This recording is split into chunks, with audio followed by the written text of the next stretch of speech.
बड़ी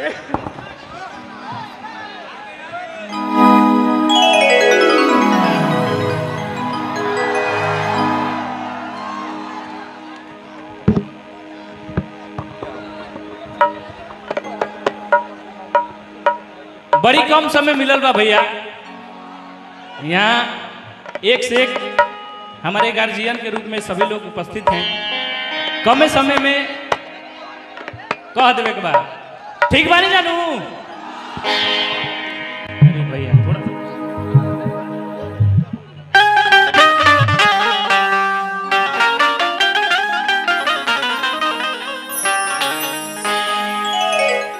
साथे बोले के बाद भैया सबसे पहले जय भीम,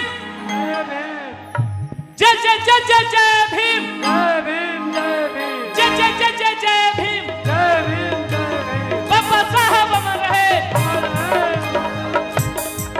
दीवाना भैया जिंदाबाद, जिंदाबाद, जिंदाबाद। दो लाइन में भैया के बारे में बोलो कि मोहनिया विधानसभा से जितावे के बना भैया के। हाँ सबके आवाज बा ऐसा फिर दोबारा मौका ना आई।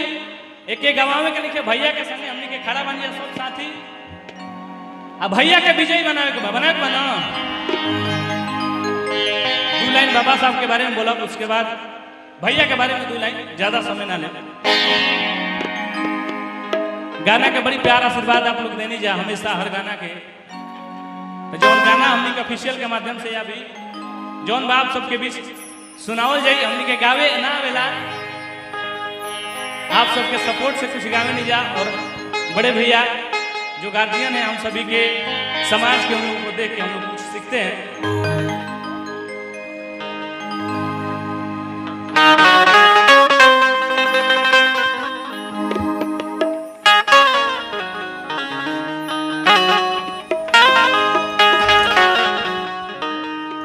एगो गाना रहे भैया हमार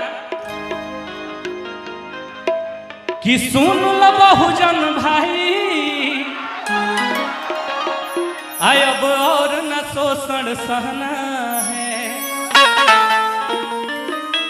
आवाज करे जो दुश्मन आ तो जान पे खेल के लड़ना है।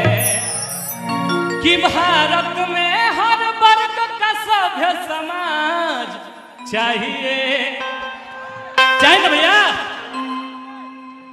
कि भारत में हर वर्ग का सभ्य समाज चाहिए भैया। कि हम चैन से नहीं रहेंगे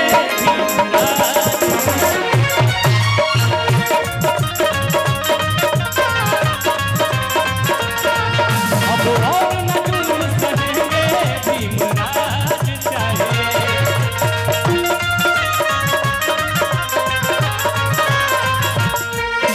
सुन लो बहुजन भाई अब और न शोषण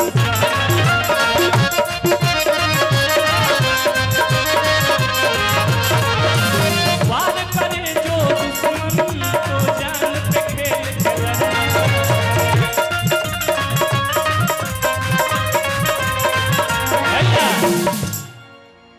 कि भारत में हर वर्ग का सभ्य समाज चाहिए ना भैया। हम चैन से नहीं रहेंगे।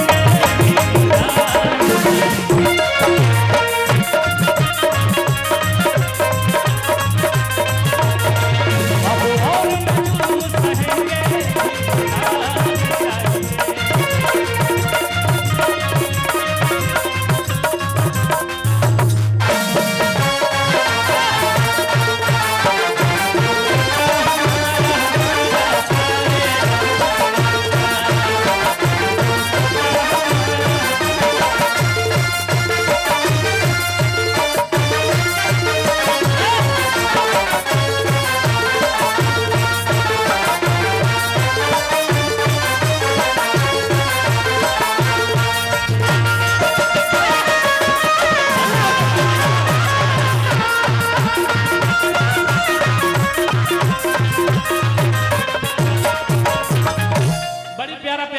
भैया में के कि जब जुल्म करे जुल्मी तब तुम उसको ना टालो।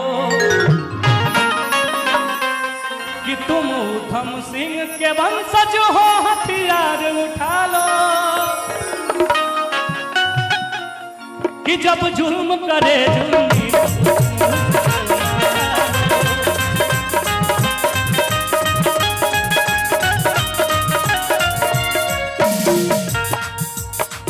भारत में हर वर्ग का सभ्य समाज चाहिए।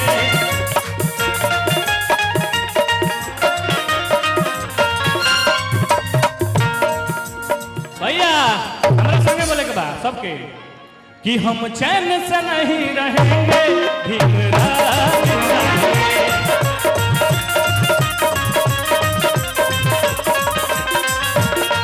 अब और न जुल्म सहेंगे, भीमराज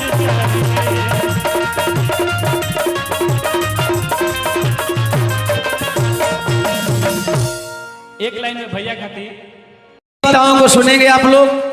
इसके बाद विकास राव और इस महफिल के लिए मेहमान के तौर पे मुंबई से डायरेक्ट मेरे लिए चलकर आई हुई शिल्पी राज छोटी बहन को कितना लोग सुनना चाहते हैं? Thank you. आगे रमाकांत भैया आइए आगे। मैं कुछ बोलने से पहले अपने कुलगुरु के चरणों में सशक्त